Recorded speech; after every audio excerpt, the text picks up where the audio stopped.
Are you a photographer and you only have one light and you're frustrated by the limitations that creates? Well, today I'm going to show you how to use the sun as your second light.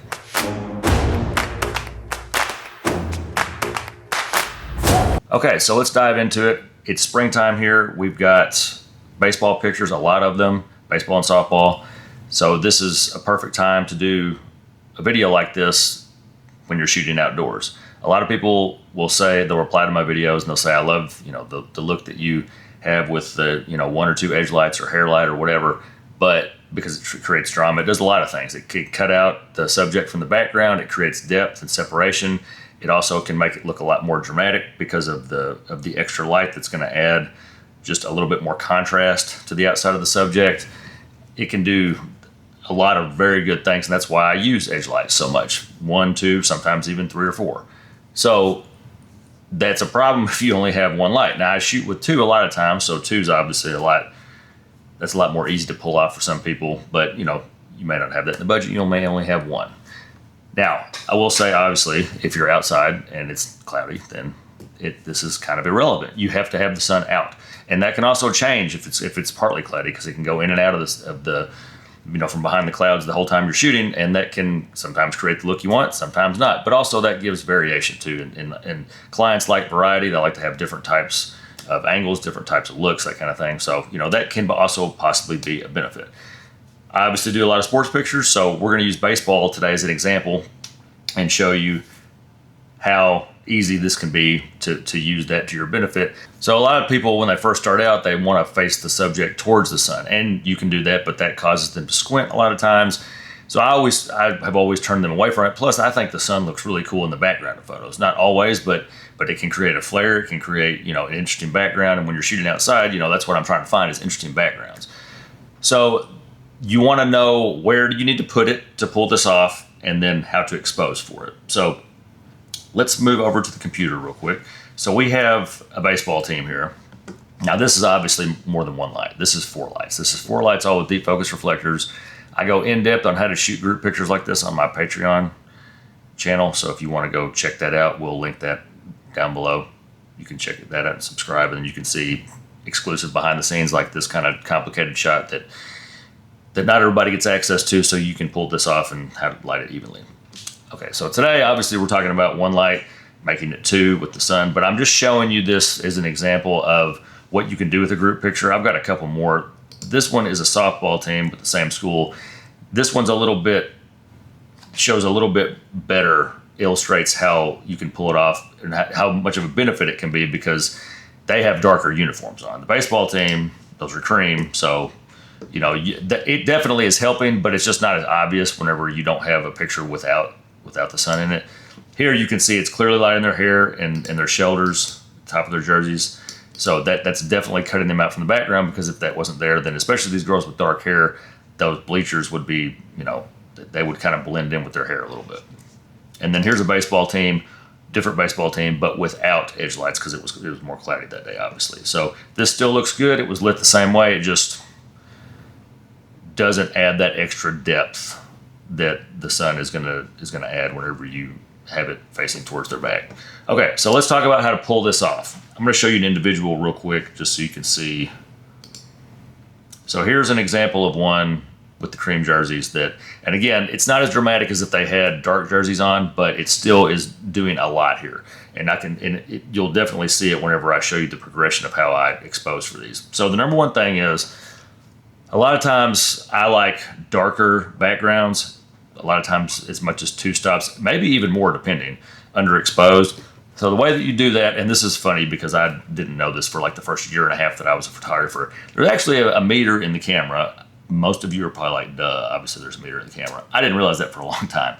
But you need to use that to your advantage in a situation like this, so that it helps you figure out what the exposure, or close to it, what it's going to be right off the bat. So if you look at the back of your camera, at the bottom, now it's not going to show it. This is the Sony A9 III.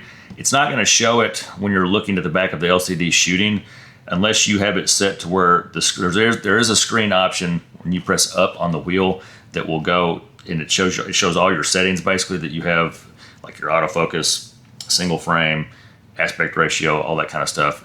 And it also has the meter on there, and it has the histogram, battery, how much battery juice is left, ISO, all your settings, f-stop. But that meter, it's going to have 1 to 5. It's going to have a 0 and then a 1 to 5 on both sides. So if it's on the left side, it's negative. If it's on the right side, it's positive. And right now, I've got this set to expose close to 0.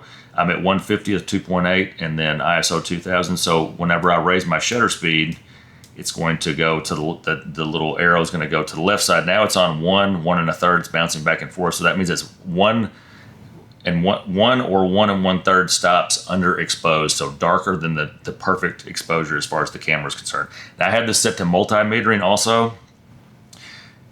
Basically, that's just taking the whole frame and telling you what the average of that is, what the correct exposure would be. So it's based on that. You can also do spot metering, which is going to meter what you're pointed at with your focus point. So you need the whole frame metered for this so you can see the entire background. So basically what you're going to do is, normally I would take my camera, raise it up, look at the meter, get it to around -2, and then take a picture without my subject, without my light on. My subject may or may not be in the frame, but I find my background. That's the most important thing. Take the shot, see what it looks like. And if it looks like what I want, what I'm going for that day, then I roll with it. I may adjust it based on, if I want a little bit darker or lighter or whatever. But that's how you tell what the correct exposure is so you can get to that a little bit quicker and get going. Okay, so basically you want to find your background, bring your subject in, don't turn the light on yet, and then take a frame. So let's look at this with the individual picture. So this picture from McCracken County Baseball, you can see where their shadows are on the ground. That's how you can always tell where the sun is, if it's out, is because the shadows are going to be where the sun isn't hitting, right? So this coach on the far right, it's pretty much above and right behind him because his shadow is straight in front of him. So when you go to the left, camera left, the other coach on the far left and this player right here, you can see their shadows are longer, more spread out to this side because the sun is pretty much right behind the players and the coaches on the right of this photo. So immediately I thought, okay, that's where my sun is. I want it behind him. You don't want it beside him necessarily because if it's you can do that. That's not the look that I go for. And when you get in the field and you try it, you can see whether you like it or not. But that can create weird shadows when it's right beside him because it's going to light half of them and not the other half, right? And if there's a line of people, then it might hit the athletes on this side or the right of the frame. The sun's over here where it is in this photo, and then the ones on the left, it's not going to hit them as much because they're in a straight line, right? So that can cause a lot of problems. Now, if it's an individual person, that's a little bit different, but it's going to cause a shadow wherever the sun can't see, right? Just like any other light. So I put it behind them because I like edge lights. Now you can put it beside them, like I said, if you want, but that's your call completely. But you can go about it either way. But this is how I do it. So I get it behind him, maybe 45 degrees. I don't want to go past that because if it creeps around, if the sun's behind me, directly behind me, it's going to create just a halo basically all the way around me. And the way that looks is going to depend on the time of day, obviously. The lower the sun gets, the more of that skinny that little halo is going to get and the brighter it's going to get. So it'll get longer and thicker, in the middle of the day. But the more that you turn the subject, so if it's back here and I turn this way, then the light is going to wrap around their face more, right? And it becomes less of an edge light. So I say 45 degrees, which would be about right here, further back, or directly behind them, somewhere in that area. And then when it creeps around to the side too much also, it can create an edge light on their nose, which can make people's noses look bigger. Some people it's not a big deal. Some people it is a big deal. So you have to pay attention to that too. But that's why I try to get it to where the sun is only going to hit the edge of them, not the edge of their face. Just like their ears, their head, their shoulders, their arm, that kind of thing. Okay, so I just showed you this to illustrate where the sun was. Let's actually go to a behind the scenes video. So you can see where so this is the dugout, which is, if we go back to the photo real quick, the dugout's camera right out of frame here, right? So I took where the sun, so based on where the sun was there, that dictated where I took my individuals. I went to the dugout in the shade, so that I was in the shade the whole time because it's harder to shoot when you're in the full-blown sun like that. You can't see your screen as well. It causes a lot of problems. It's easier on you, so you don't have to squint. You can see everything really well.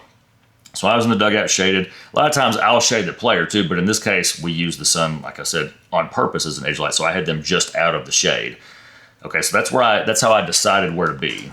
Now I'm going to show you here. So you can see, judging by this, just how the sun is hitting his shoulders and the top of his head, because it's basically right behind him at this point, right? And he's just a couple steps out there, right? So you can see when I play it, when we zoom out here, there's the sun right there above the net. Okay, so that's how high it was, and that's why you couldn't see it in the frame of the team picture. It was just out of frame, basically. All right. Okay. All right, so let's go. Okay, so if I'm 2 stops underexposed on a normal photo for the background to be dark, you might not, this is probably not going to be quite as underexposed, and that's why the meter comes in important there. So you want it to be probably more like 1 or 0 on this. Now, I'm not going to say an exact number because it depends on what it looks like. I go by feel on almost everything. So I want to look at it and say, okay, that looks good or not. But the thing is, if you have it too underexposed, then that light's going to go away completely and it doesn't matter. So like I shoot with Westcott FJ 800s a lot outside for portraits. So if I turn that thing all the way up, especially if I have like a deep focus reflector and my Anon 3 with the global shutter, so I can shoot at any shutter speed and with basically nothing holding me back with a perfect exposure. When you shoot in high speed sync with other cameras, the power of the strobe is diminished, but not with this camera because of the global shutter. So with that, I could get the background totally dark, even in the middle of the day with no clouds, right? Then the edge light, the sun's going to be showing, but it's not going to show up at all in my picture because I've got everything too dark, and that light's powerful enough to light my person up. So in that case, you're getting rid of it completely. That's why the meter's important. You have to understand how this works. Normally, I would underexpose more than 1 stop or 0 on the meter, what the camera's telling me. But in this situation, I don't want to, because I don't want to get rid of that edge light completely. I want it to show up, and if it's too dark, it won't, all right? So this is the first frame that I took. I always work from the background up. So I took my background picture first, and it's at 1/8000th of a second, f2.8 ISO 100, okay? And that looked pretty dark. I don't know exactly what my meter was reading. It's probably pretty close to 0, but it's probably a little bit under. It's definitely not 2 stops though. But that's gonna get, the bleachers are going dark, and that's a wall there too, actually. And the bleachers are dark back here, but the metal still has the sun reflecting on it because we're using the sun, obviously, so it's gonna play a role here. That's another benefit too, it can light the background. So it's lighting the bleachers up, whereas if it was cloudy, everything in this picture would be dark except for the sky. Okay, so I get it to where it looks good, and that rim light's still gonna show up. Then I get my subject in place, and I take another frame, all right? Same exact settings, 1/8000, 2.8, ISO 100. I'm shooting with my 70-200.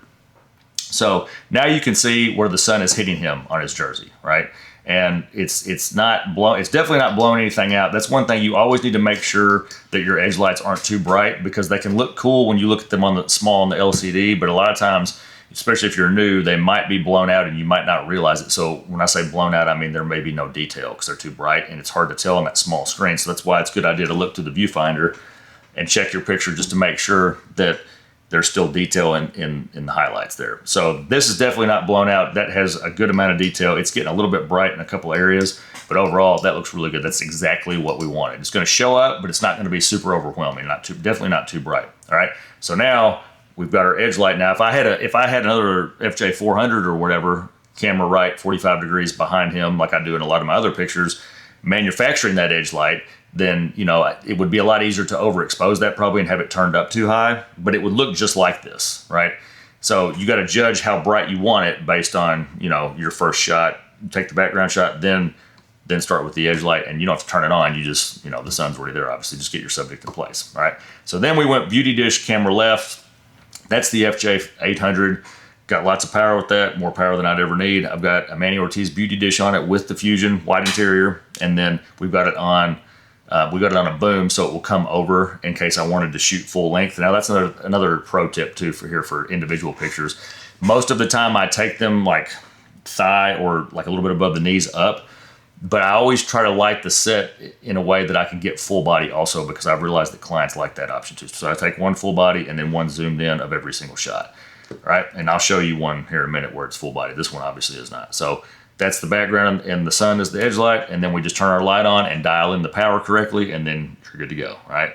So you can see now, again, because they have cream jerseys on, you're not seeing this as prevalent as it would be if it was a darker uniform, but still it definitely helps. You can zoom in and you can see that it's lighting the wrinkles on the edges there, and the edge of his shoulder, his neck, his hair, the hat, the ball, his arm, like this whole right side. And it's very subtle because when you zoom out, you don't necessarily see it right away, as opposed to a bright edge light or that I might do if it was a more dramatic shot and I'm not using the sun. If I'm using a strobe, I might have it just turned up just a little bit. But basically we have cross lighting here. So we've got the sun, camera right 45 degrees behind them, camera left, beauty dish opposite the sun. That's cross lighting, so they're opposite each other, right?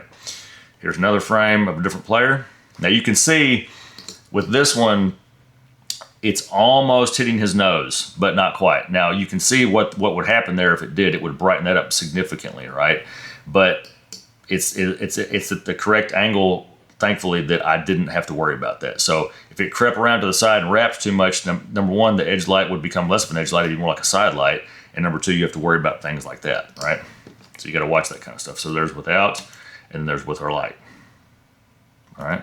Another tip too for baseball, you want to see the catch light most of the time. So you can see these in his eyes. So it's a little bit higher maybe than face height, but I've got my beauty dish kind of flat, because if I angle it down like I normally would, then it's going to make a shadow over his face with the bill of the cap. And you don't want that because you want to be able to see their eyes. You also want to see the catch light too, because it gives life to the eyes, right? So here's the player that we had earlier whenever we were showing you where the sun was. And then I've got a couple more here, just where you can see different examples of different people and how the sun hits them differently, right? And personally, I think it's kind of cool where their hair is making that little shadow up there by their hat. But if this background was more bleacher in it, if I'm sitting down, if I was standing up and I had the bleachers in it more, then it would definitely cut them out more. Even though their jerseys are white, it would still add to it there and add some dimension. Now here's an example of full body. So I did a couple poses with him knees up, and then he wanted to putt it like a golf ball. So I changed it to my 24-70, got down on the ground, shot this at 44 millimeters. Everything else is the same, and then had him putt it towards me. So I think that's a pretty funny pose. A lot of these kids like to do stuff like that now, which is fine. That's why I do more than one pose, so they can do stuff like that. And their mom, is going to be happy with the regular picture like those. All right. Okay, let's look at a couple more behind the scenes videos here. So this one's starting up high. And you can see different kid, but same thing. You can see where I was, see where I was sitting. The players are creeping up behind me there. You've got to really make sure they don't get right up on you, because they'll make each other laugh, especially baseball. They like to be funny like that. It's pretty funny, but it also makes the shoot go longer. So I always tell them to scoot back. Then they creep up before you even realize it. And I've got cars and parents back here in the background, but because of the way I'm shooting, you don't see any of that, right? So I had them just out of the frame on the right. Here's another one a little bit closer up, so you can see natural light, what that's doing, the edge light there, what it looks like without an extra light in there. You can also see the beauty dish on the boom there.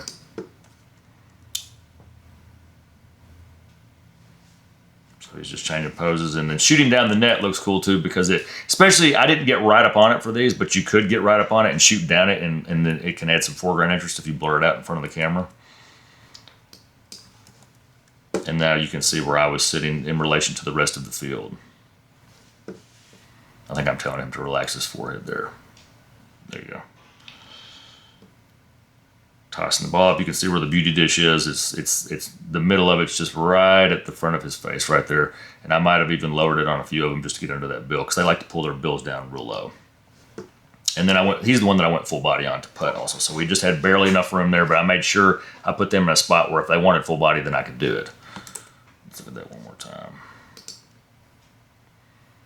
So if they wanted to kneel down or something, that would work too. So, okay, so that's an easy way if you have one light to get a second light as an edge light. And even if you have multiple lights like I do, a lot of times if I'm shooting the senior or team pictures in the middle of the day or any kind of portrait, I know going outside if the sun's out, I don't need two lights. Whereas with athletes especially, I'd probably be a lot more likely to bring that second light out. And that's more you have to move around, and mess with. And you definitely need an assistant when you have two lights like that. But if you know how to use the sun correctly as a second light, then you don't need to. So that's a huge benefit if you know how to utilize it. You just got to keep it behind them.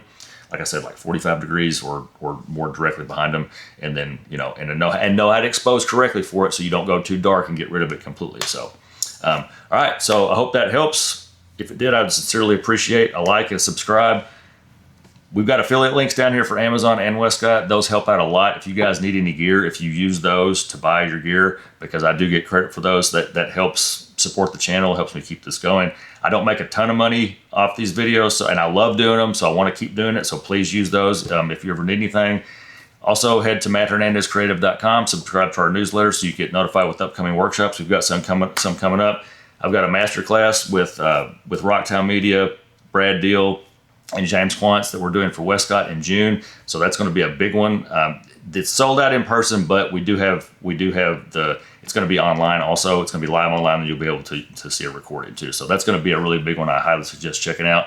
We've got all those links down below. Those are also in the newsletter. So I appreciate you guys watching. Hope you enjoyed it. We'll see you next time.